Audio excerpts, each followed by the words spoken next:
అప్పుడైనా నువ్వు నాకు సంగీతం వచ్చండి అనే నిజాన్ని ఎందుకు చెప్పలేదు?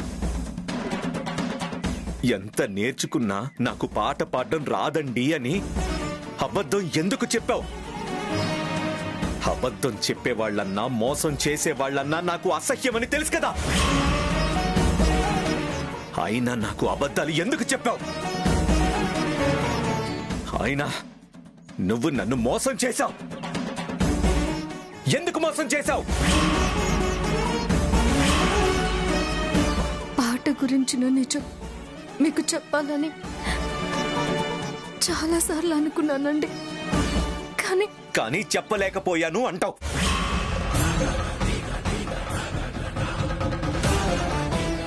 అంటే అది వద్దు. సాకులు చెప్పొద్దు.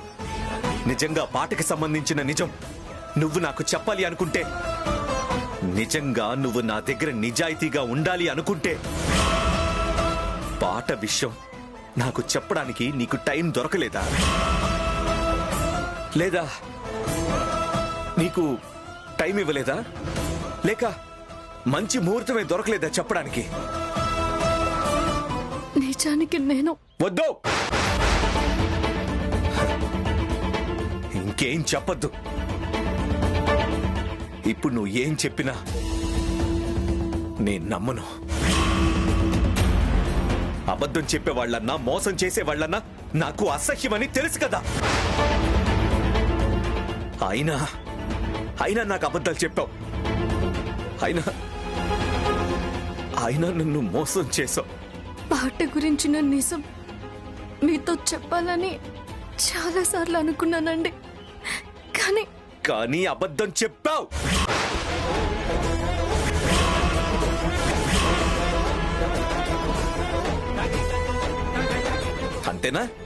అంతేనా?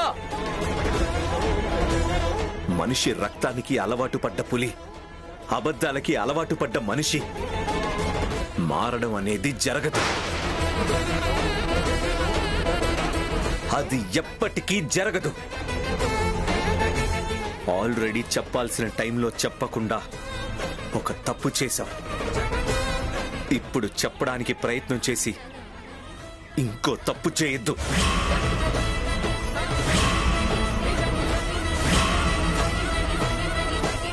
అరే, నిన్ను ఎంతలా నమ్మాను, ఎంత ప్రేమాభిమానాలతో చూసుకున్నాను. నా మనసులో నీకెంత స్థానం ఇచ్చాను, ఎంత ఇంపార్టెన్స్ ఇచ్చాను, ఎంత ఫ్రీడమ్ ఇచ్చాను. అన్నిచ్చిన నాకు నువ్వు నాకు చాలా గొప్ప బహుమతి ఇచ్చావు.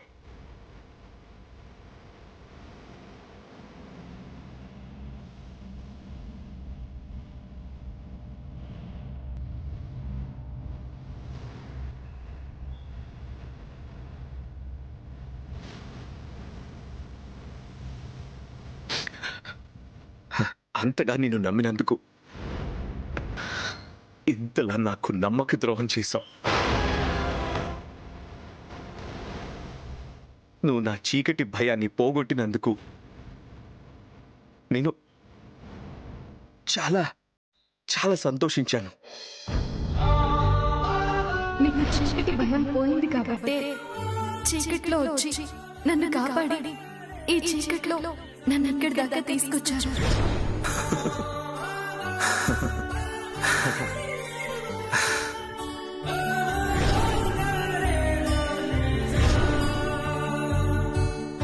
నీ వల్ల నా చీకటి భయం పోయింది అనుకున్నానే గాని చిక్కనైన అబద్ధాల చిమ్మ చీకటిలోకి నువ్వు నన్ను నెట్టేస్తున్నావు అనుకోలేదు. ఫెయిల్ అయ్యాను. భర్తలా నేను ఫెయిల్ అయ్యాను. భర్తలానే కాదు, ఒక స్నేహితుడిలా కూడా దారుణంగా ఫెయిల్ అయ్యాను. నీతో నేను ఎంత ఫ్రెండ్లీగా ఉన్నాను.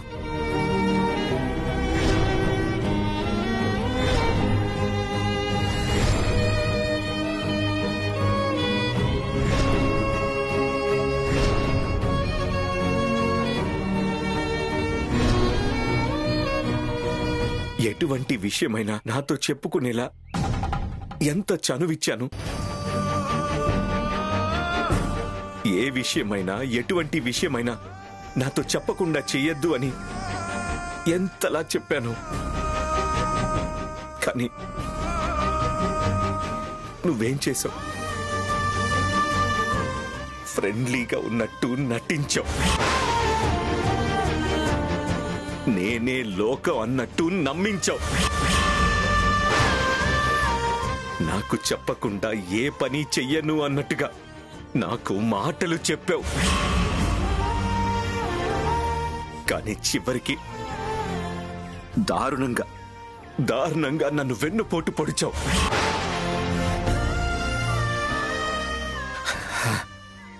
నా ముందు ఒక ఫ్రెండ్ లాగా, ఒక భార్యలాగా మంచిగా ఉంటూ నా వెనకాల గోతులు తీసావు.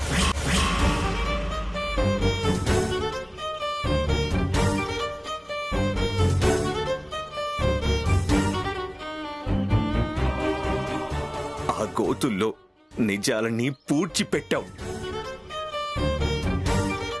నువ్వు పూడ్చిపెట్టింది కేవలం నిజాలని మాత్రమే కాదు శ్యామా,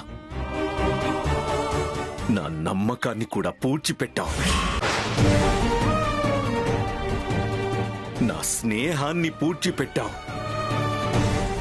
నా ప్రేమని పూడ్చిపెట్టావు. నా అభిమానాన్ని పూడ్చిపెట్టావు. నా గౌరవాన్ని పూడ్చిపెట్టావు.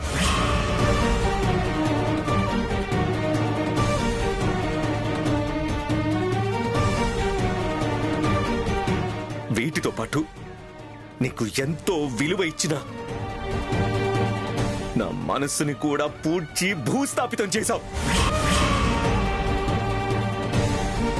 ఇప్పుడు నేను మనసు లేని మనిషిని, అంటే ప్రాణం ఉన్న శవాన్ని.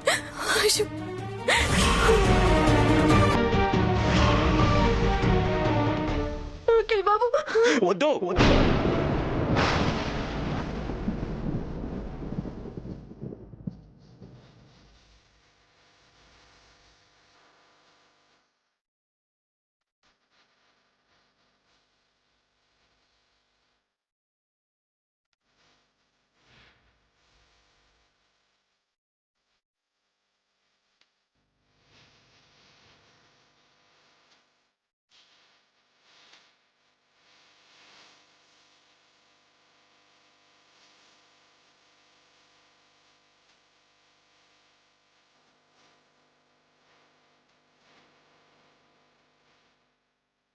తాళి సెంటిమెంట్లొద్దు. ఇంకా నీ నాటకాలను చూసే ఓపిక, వాటిని వినే తీరిక ఇంక నాకు లేదు.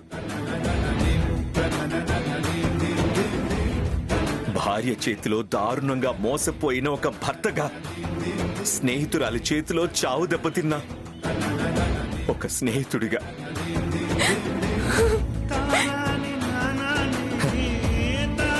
ఇప్పుడు నేనేం చేయాలి? నీ చావు నువ్వు చూసుకోమని చెప్పి నడి రోడ్డుని నేను వదిలేసి నా దారిన నేను వెళ్ళిపోవాలి కదా. నేను ఆ పని చేయలేను. నడి బజార్లో ఒక ఆడపిల్లని వదిలేసి వెళ్ళడానికి నా సంస్కారం అడ్డం వస్తుంది. అందుకే నిన్ను కూడా నాతో పాటే మా ఇంటికి తీసుకెళ్తాను. చూడు, ఇంటికి తీసుకెళ్తుంది ఆ ఇంటికి కోడలుగాను, నా భార్యగానో కాదు, నా శత్రువుగా.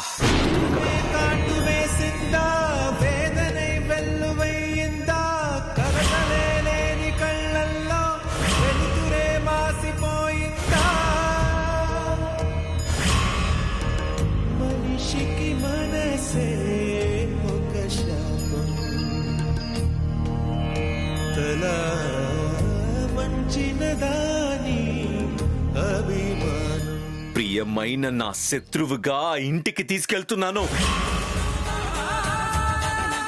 ఆ ఇంటి కోడలుగా ఉండే అర్హత నీకు లేదు అనే విషయం అందరికీ అర్థమయ్యేలా చేసి మా ఇంటి నుంచి నిన్ను పద్ధతిగా శాశ్వతంగా పుట్టింటికి సాగనంపడం కోసం ఇప్పుడు నిన్ను నాతో పాటు తీసుకెళ్తున్నాను.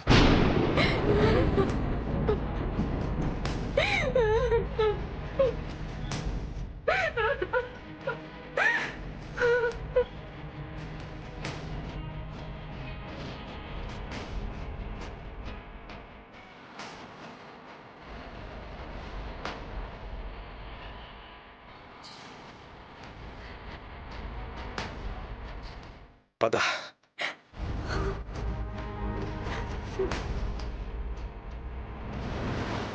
పోలికలని పొరలలోన అడుగులు ఉన్నా పొర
సంతోషంగా కనిపిస్తున్నావు. అవును అరుణ్, ఈరోజు నాకు చాలా ఆనందంగా ఉంది.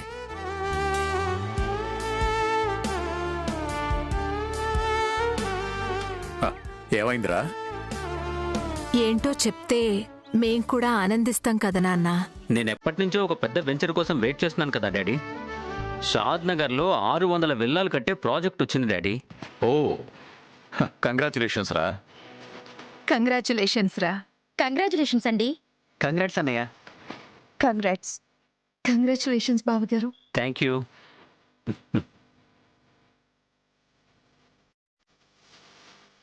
రేయ్, నువ్వు ఆనందంలో చెయ్యి కడుక్కోవడం కూడా మర్చిపోయావు. వెళ్ళి చెయ్యి కడుక్కునరా. Okay okay, sorry.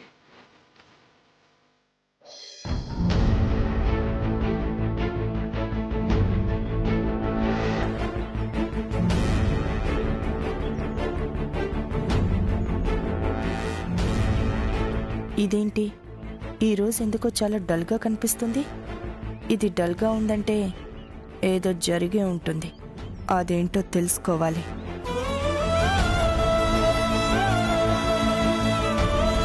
శ్యామా, అఖిల్ని కూడా భోజనానికి పిలువమ్మా. శ్యామా, ఏమైంది? ఏం లేదత్తయ్య. వెళ్ళు. అలాగే అత్తయ్య.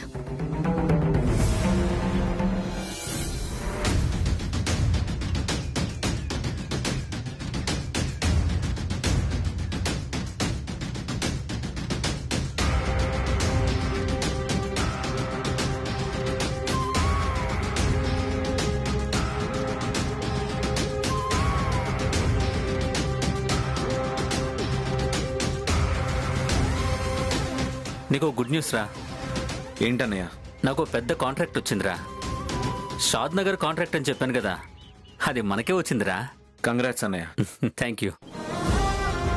1 కాదు 2 కాదు, ఏకంగా 600 విల్లాలు కట్టే కాంట్రాక్ట్ వచ్చింది. ఈ కాంట్రాక్ట్ గనక సక్సెస్ అయితే ఆనంద గజపతి వర్మ గ్రూప్ ఆఫ్ కంపెనీస్లో కన్స్ట్రక్షన్ కంపెనీ కూడా టాప్ పొజిషన్కి వెళ్ళిపోతుంది. ఎవరిని మోసం చేయకుండా, అబద్ధాలు చెప్పకుండా, నిస్వార్థంగా కష్టపడే వారికి సక్సెస్ ఎప్పుడూ ఉంటుందన్నయ్య.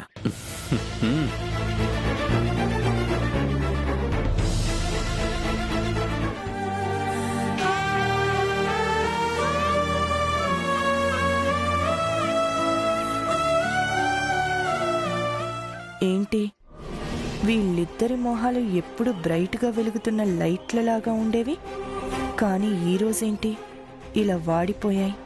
ఏం జరుగుతుందబ్బా?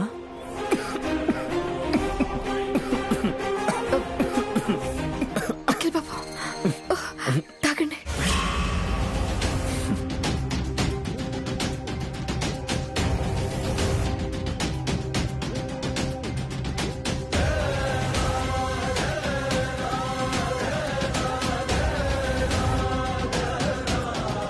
ఏంటి అఖిల్ ఈరోజు కొత్తగా ప్రవర్తిస్తున్నాడు? శ్యామాని ఎందుకో కావాలనే అవాయిడ్ చేస్తున్నాడు అనిపిస్తోంది. ఏం జరిగి ఉంటుంది?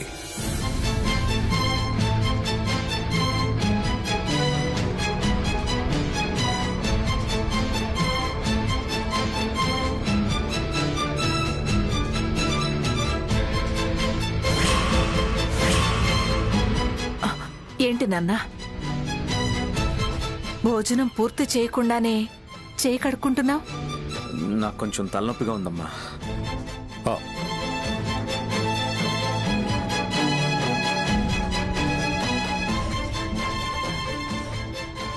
ఖచ్చితంగా ఏదో జరిగే ఉంటుంది.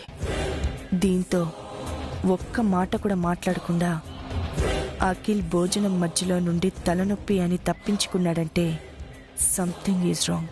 అదేంటో తెలుసుకోవాలి. ఒకవేళ మనకు ఉపయోగపడేదే అయితే ఖచ్చితంగా దాన్ని వాడుకోవాలి. నా మీద అఖిల్ బాబుకి చాలా కోపం వచ్చినట్టుంది. ఆ కోపం ఆయన తినే భోజనం మీద చూపించి మధ్యలోనే లేచి వెళ్ళిపోయారు. కన్నయ్య, ఏంటి నాకు ఈ పరీక్ష? శ్యామా, వాడేదో హెడేక్ అంటున్నాడు. భోజనం కూడా సరిగ్గా చేయలేదు. కనీసం పాలైనా తీసుకెళ్ళిచ్చిరా అమ్మా. అలాగే అత్తయ్య గారు.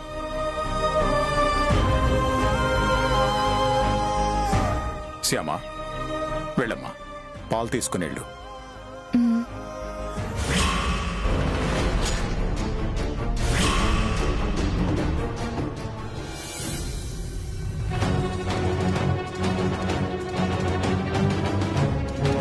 శ్యామా, అఖిల్ రికార్డింగ్ స్టూడియో దగ్గరికి వచ్చాడని నువ్వు చెప్పినప్పటి నుంచి మా గుండె దడదళ్లాడుతోంది.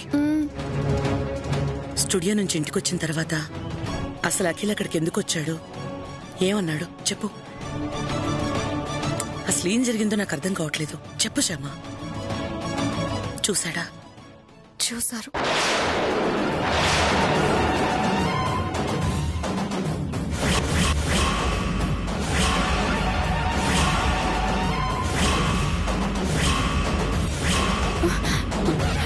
అమ్మా, ఇప్పుడు మన పరిస్థితి ఏంటమ్మా?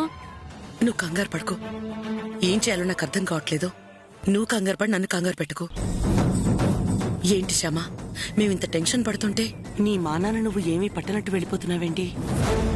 చెడుకి దూరంగా మంచికి దగ్గరగా వెళ్ళాలి అనుకుంటున్నాను. అంటే ఏంటి నీ ఉద్దేశం? మేము చెడ్డవాళ్ళవనా? అఖిల్ బాబుకి నా మీదున్న మంచి అభిప్రాయం పోవడానికి కారణం ఎవరో విడమర్చి చెప్పాల్సిన అవసరం లేదని అనుకుంటున్నాను. చూడు శ్యామా, ఇన్నాళ్ళు ఎవరికీ తెలియకూడదని మనం జాగ్రత్త పడ్డాం. కానీ ఇప్పుడు అఖిల్కి తెలిసింది అంటే ఇక మీదట మనం వేసే ప్రతి అడుగు చాలా జాగ్రత్తగా ఆచితూచి వెయ్యాలి. నేను చెప్పేది నీకు అర్థమో? చాలు.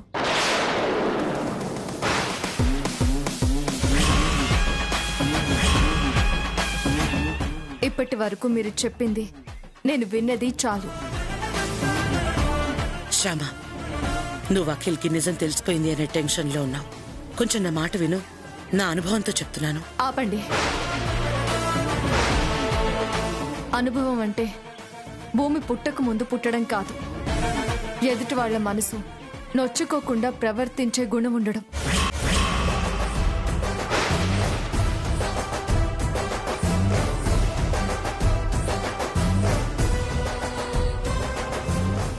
ఏంటమ్మా, ఇప్పుడు శ్యామ కూడా మన మాట వినేటట్టుగా లేదు. ఇప్పుడు మన పరిస్థితి ఏంటి? నువ్వేం భయపడకు.